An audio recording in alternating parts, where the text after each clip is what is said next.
मारवी साहब अवां खां भी ॼाण चाहींदासीं हे जेको आहे ॿारनि जे लाइ धार अदालतूं बि ठहनि पियूं पर गॾोगॾु असांजी पंहिंजी मुआशरे जी बहसियत मुआशरे जे फ़र्द सभिनी जी ज़िमेवारी आहे ॿारनि जे वालिदेन जी ज़िमेवारी आहे स्कूल इंतिज़ामिया जी ज़िमेवारी आहे त ॿारनि खे इन हवाले सां आगाह कनि त गुड टच छा आहे बैड छा आहे। अवां ट्रेनर रहिया आहियो अवां इन ते ट्रेनिंग्स कराईंदा रहिया आहियो त कीअं ॿारनि खे इन सतह ते आगाह करे सघिजे थो त ॿारड़ा जेके आहिनि अवेयर थी वञनि त हुनखे गुड टच केरु करे पियो बैड टच केरु करे पियो। सनाउल्ला सभिनी खां पहिरीं तव्हांजी ऐं धरती टीवी जी महिरबानी इन अहम मौज़ू ते जेको त रिसेंटली बिल जे हवाले सां ॻाल्हि ॿोल थी रही आहे ऐं असां उनखे ॿुधी रहिया आहियूं ॾिसी रहिया आहियूं इन जे हवाले सां तव्हां इहो मौज़ू अॼु खयो आहे ऐं ॿारनि जी हिफ़ाज़त जी जेकी ज़िमेदारी आहे उहा सभिनी जी ज़िमेदारी आहे ऐं उन ते ज़रूरु मां तव्हांखे ॿुधायां थी ट्रेनिंग्स जे हवाले सां कीअं कराए सघजनि थियूं ऐं इन में ॿिया कहिड़ा असांखे स्टेप्स खणणु खपनि। मां थोरो सो बिल ते ज़रूरु ॻाल्हाइणु जी चाहींदमि। जी ज़रूरु। मां बि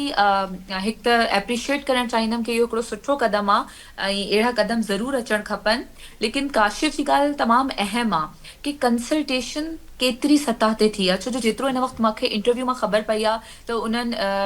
इहो इज़हार कयो आहे कि जेके केसिस बैक टू बैक अचनि पिया 12 सालनि जा 14 सालनि जा या ईअं मुख़्तलिफ़ उमिरूं ॿुधायल आहिनि ॿारनि सां त उन्हनि खे ॾिसी करे मूंखे इहो महसूसु थियो कि बिल अचणु खपे। उन खां पोइ उन्हनि इहो चयो आहे कि असां जेको आहे डिफरेंट डॉक्टर्स सां डिफरेंट जेके माण्हू आहिनि स्टेक होल्डर्स उन्हनि खां मशवरा कया ऐं उन्हनि जे हवाले सां ॼाण रखी ऐं पोइ असां इन्हनि शयुनि खे आंदो आहे त इन में जेकी असां वटि ग्राउंड लेवल जी कंसल्टेशन आहे उहा हर शइ में तमामु घणी ज़रूरी हूंदी आहे छो जो उन सां असां जेके लूप होल्स हूंदा आहिनि प्रॉपर ग्राउंड लेवल ते छो जो इहो बिल माण्हुनि जे लाइ आहे त उन्हनि जी ग्राउंड लेवल जी कंसल्टेशन उनमें सिविल सोसाइटी थी वञे उनमें ॿिया असांजा स्टेक होल्डर्स थी था वञनि लोकल सतह जा उहो तमामु घणो ज़रूरी आहे। ऐं ॿियो जॾहिं असां इहो ॾिसूं था कि को भी बिल अचे थो सनाउल्ला को भी बिल अचे थो त असांखे इहो ॾिसणु ज़रूरी आहे कि पुठियां केतिरा उन नेचर जा बिल अची चुका आहिनि या पुठियां जेके इन तरह जा बिल पास थिया आहिनि उनखे कीअं अलाइंड करे सघिजे थो छो जो नई का शइ आणण खां पहिरीं इहो ॾिसणु ज़रूरी आहे कि पुठियां भले का भी हुकूमत हुजे का भी पार्टी हुजे असां आवाम चाहींदा आहियूं कि उनजी हिफ़ाज़त जे लाइ जेके क़दम खयां था वञनि उहे वेलकमिंग आहिनि कंहिं भी पार्टी जी तरफ़ां आहिनि लेकिन इन्हनि खे अलाइंड करणु ज़रूरी आहे। जीअं काशिफ भी ॻाल्हि कई कि असां वटि तमामु इहो ॾिसणो आहे कि जेके पुठियां बिल अची चुका आहिनि उन्हनि जी इम्प्लीमेंटेशन अञा ताईं किथे थी आहे उहे जेके स्टेप्स आहिनि उन्हनि में उहे किथे पहुता आहिनि त ऑब्वियसली हींअर उन्हनि जो प्रॉपर पास थियणु ज़रूरी आहे उन खां पोइ प्रॉपर उन जा रूल ऑफ बिज़नेस थियणु ज़रूरी आहे उन खां पोइ उन जी इम्प्लीमेंटेशन जा क़दम ज़रूरी आहिनि त असां वेलकम ज़रूरु कयूं था लेकिन अगेन उहा ई ॻाल्हि आहे कि सिर्फ़ु रेप केसिस जेके ॿारनि जा इशूज़ आहिनि उहो तमामु वॾो इशू आहे लेकिन ॿिया बि जेके ॿारनि सां लाॻापियल इशूज़ आहिनि उहे बि तमामु घणा इम्पॉर्टेंट आहिनि। इते मां ॿारनि जी हरासमेंट जी ॻाल्हि कंदमि जॾहिं सेक्चुअल हरासमेंट ॿार सां थिए थी त उहो केस शुरू में त पेरेंट्स ऐं गार्जियंस कराइनि था उनखे रजिस्टर कुझु ॾींहंनि खां पोइ उहो वापसि था खणी वठनि छो जो उन्हनि खे अॻियां ॾाढो ॾुखियो थो लॻे मुश्किल थो लॻे मरहला उन्हनि खे सम्झ में ॻाल्हि नथी अचे उहे मुआशरे जे दबाव में अची था वञनि त दिस इज़ हाउ अगरि इहे कोर्टूं रेप ॿारनि सां जेके जिन्सी ॾाढायूं आहिनि उन्हनि लाइ आहे त इनखे वधायो वञे ऐं इन में ॿारनि जा ॿिया इशूज़ बि हरासमेंट इशूज़ अब्यूज़ इशूज़ ॿिया घणा ॿारनि जा इशूज़ आहिनि जेके उन्हनि जूं वीडियोज़ ठाहियूं थियूं वञनि उन्हनि खे डिफरेंट तरीक़े सां वायलेंस उन्हनि जे मथां कयो थो वञे इन्हनि सभिनी केसिस खे इन्हनि अदालतुनि खे डील करण जी ज़रूरत आहे। इहा ॾाढी सुठी ॻाल्हि मूंखे लॻी कि हिन में प्रॉपर तरबियती अमल जी ॻाल्हि थी आहे छो जो असां ॾिसूं था कि किथे न किथे जजिस जो ऐं कोर्टुनि जो सेंसिटाइज़्ड न हुजण भी प्रॉब्लमेटिक थी वेंदो आहे इम्प्लीमेंटेशन ऑफ लॉ जे हवाले सां। हाणे इते अगेन मां पुलिस जे रोल खे ज़रूरु हाईलाइट कंदमि कि कंहिं भी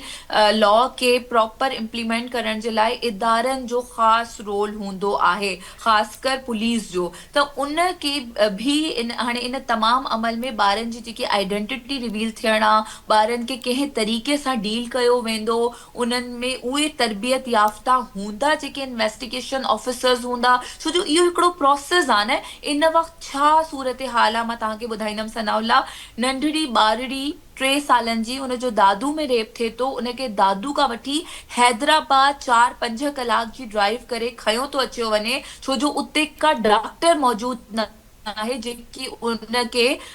जेको आहे मेडिकल फर्स्ट MLOs मौजूद आहिनि जेके उन्हनि खे असिस्ट करे सघनि। सो दीस काइंड ऑफ केसेस, इहो त मां तव्हांखे हिकिड़ी एग्जाम्पल ॿुधाई आहे, अलाए केतिरियूं अञा एतिरियूं एग्जाम्पल्स आहिनि जंहिंमें उन्हनि डिस्ट्रिक्ट्स जे अंदरि उहे प्रॉपर डॉक्टर्स माहिर मौजूद न आहिनि, ऐं उन्हनि ॿारनि खे हिकु त उहे जिन्सी ॾाढाइनि जा शिकार थियनि, ऐं पोइ हो एॾा सफ़र एॾी मुश्किल सां करे इस्पतालुनि ताईं पुॼनि। त इहो बि तमामु ज़रूरी आहे कि इन बिल खे सिर्फ़ु अदालतूं ठाहिण ताईं महदूद न कजे,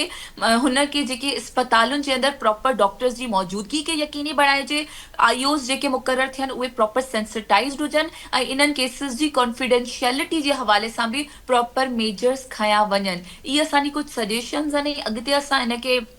कानून खे ॾिसंदासीं त ज़रूरु असां अॻिते बि सजेशन ॾींदासीं। इन में तरबियती जेको अमल आहे उहो तमामु घणो ज़रूरी आहे। उहो इन सिर्फ़ु इन लॉ या अहिड़े जेके लॉज़ आहिनि उन्हनि जी इम्प्लीमेंटेशन लाइ न, बल्कि असांखे ॿारनि खे, जीअं त मां तव्हांखे ख़बर आहे कि गुड टच ऐं बैड टच जे हवाले सां डिफरेंट जेके ॿारनि जा दारुल अतफ़ाल आहिनि, SOS विलेज आहे, शेल्टर होम्स आहिनि, यानी ऑर्फन ॿारनि जूं बि मां ट्रेनिंग्स करायूं आहिनि, ऐं बाक़ी स्कूल्स में वॾे नाले वारे स्कूल्स ऐं गवर्नमेंट स्कूल्स जे अंदरि बि ॿारनि खे मां ट्रेनिंग्स करायूं आहिनि। उन में असां इहो ई कोशिशि कंदा आहियूं कि उन्हनि खे ॿुधाए सघूं कि उन्हनि जी बॉडी खे हो पाण प्रोटेक्ट कीअं था करे सघनि, कहिड़े पार्ट्स जे बारे में जेके नॉलेज आहे उन्हनि खे उहा प्रॉपर वधीक हुजे कि उन्हनि खे उन्हनि जी हिफ़ाज़त कीअं करणी आहे। उन खां पोइ कंहिं बि एडल्ट हुजे, उन्हनि जो को दोस्त हुजे, उन्हनि जो आड़े पाड़े वारो हुजे, उन्हनि जो को माइट हुजे, उन जे टच खे हो आइडेंटिफाई कीअं करे सघनि। उन जे अलावा असां कुझु सिग्नल्स बि ॿारनि जे लाइ डिज़ाइन कया हुया, जंहिंमें असां उन्हनि खे सेखारींदा हुआसीं कि अगरि अहिड़ी क़िस्म जी उहो सिचुएशन में हुजनि, अगरि कोई माण्हू उन्हनि खे किडनैप करे या उनखे पाण सां गॾु ॻाल्हियुनि में आणे करे किथे वठी वञण जी कोशिशि करे ऐं कोई धमकियूं ॾिए त हो इशारनि जे ज़रिए ॿियनि माण्हुनि खां पंहिंजी मदद कीअं वठी था सघनि। त अहिड़े क़िस्म जे सिग्नल्स जी असां ॿारनि खे प्रैक्टिस कराई आहे, उन्हनि जी बॉडी जी जे बारे में ॼाण उन्हनि खे ॾिनी आहे, अहिड़े लफ़्ज़नि में स्टोरी टेलिंग जे तरीक़नि सां उन्हनि खे अहिड़े क़िस्म जूं वीडियोस ॾेखारे करे जेके ॿारनि खे प्रॉपर तरीक़े सां इंफॉर्म्ड कनि, अवेयर कनि, ऐं ॿारनि खे कंहिं तरीक़े सां असां नंढा उन्हनि खे एक्टिविटीज़ कराईंदा हुआसीं, जंहिंमें असां उन्हनि खे ॿुधाईंदा हुआसीं कि उन्हनि खे स्टॉप कीअं करिणो आहे, कंहिंखे बि उन्हनि खे शाउट कीअं करिणो आहे व्हेन दे फील डेंजर, उन्हनि खे सर्कल ऑफ ट्रस्ट कीअं ठाहिणो आहे, ऐं उन सर्कल ऑफ ट्रस्ट जे अंदरि उन्हनि जा पेरेंट्स, उन्हनि जा क़रीबी रिश्ता कहिड़ा कहिड़ा ऐं कंहिं तरीक़े सां उन्हनि खे उन सर्कल ऑफ ट्रस्ट खे पंहिंजी कम्युनिकेशन बेटर बढ़ाइणी आहे, ऐं कंहिं बि अहिड़े क़िस्म जी लालच में अची करे पंहिंजे पाण खे मुश्किल में नाहे विझणो ऐं पंहिंजे भेण भाउरनि ऐं पाण जेतिरे ॿियनि साथियुनि जी बि हिफ़ाज़त करणी आहे। त इन तौरु असां ट्रेनिंग्स कराईंदा आहियूं, लेकिन मूंखे अफ़सोस बि थिए थो इहो तव्हांखे ॿुधाईंदे कि काफ़ी सारे स्कूलनि असांखे अलाउ न कयो पंहिंजे स्कूलनि में अची करे ॿारनि सां ॻाल्हि ॿोल करण जे हवाले सां। इहो ज़ैनब केस खां पोइ असां तमामु घणा एक्टिव थी वियासीं, असां वॉलंटियर्स जी टीम्स ठाहियूं, ऐं अञा ताईं असांखे जेको बि अप्रोच कंदो आहे असां कोशिशि कंदा आहियूं वञी करे ॿारनि जी ट्रेनिंग्स करायूं, मगर असांखे हर जॻह तां पॉज़िटिव रिस्पॉन्स नाहे मिलियो। त इहे जेके बिल अचनि था इन्हनि में इंस्टीट्यूशन्स, स्कूल्स ऐं पेरेंट्स जे हवाले सां बि ज़रूरु इहे हिदायतूं हुजनि कि उन्हनि खे शामिलु कजे इन प्रोसेस जे अंदरि, ऐं घणे में घणो ॿारनि खे वर्बल ऐं नॉन वर्बल कम्युनिकेशन ॿुधाइजे कि हो पंहिंजे पाण खे प्रोटेक्ट कीअं था करे सघनि, उहे आइडेंटिफाई इन्हनि सिचुएशन्स खे कीअं था करे सघनि, ऐं हो कंहिं तरीक़े सां उन मां पंहिंजे पाण खे इनिशियली